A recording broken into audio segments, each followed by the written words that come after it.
For our next audience question, it's simpler. How would you set up systems to support women and girls facing sexism in our schools? How can we educate everyone on the issue of sexism and misogyny more comprehensively? John, then Kirsten, then Kelly. Every time. Do we want to rotate that? I mean, it's fine. So yeah, I have heard this question from students. I think some of the students who may have asked this question may be here. But no, I think this is definitely an issue for our schools. I mean, we've talked a lot about race and ethnicity and all these things as important things that the DEI committee is focused on. We haven't talked about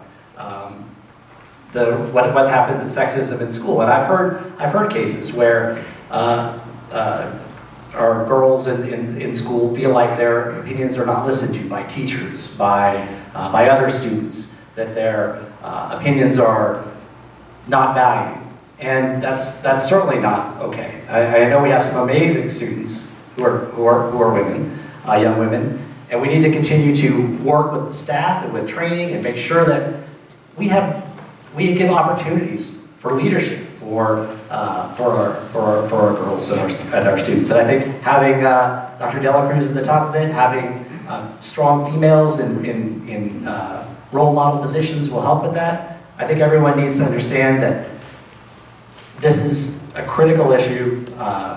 We need to continue to reach out to our staff to prevent this from going on.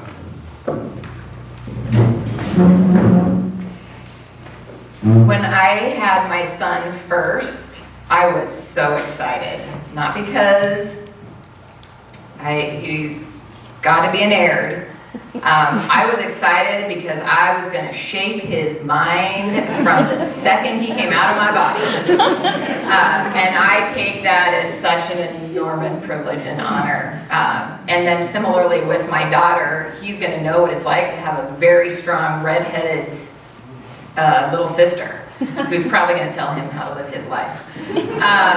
I take this, I think it's very seriously, but it's the same thing that we've talked about all night long, whether we're talking about the special education audit, whether we're talking about racism and religion and all of those things. We have to teach respect. It is at the core. Women are not going anywhere. Our movement is moving fast.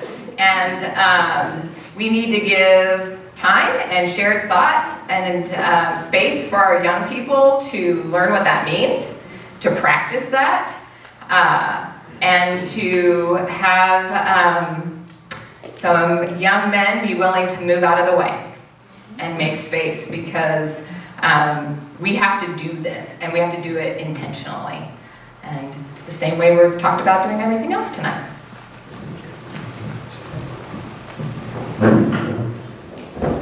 So I'm raising two girls, and I take this very seriously. I think that what I do to set a good example for my kids means everything.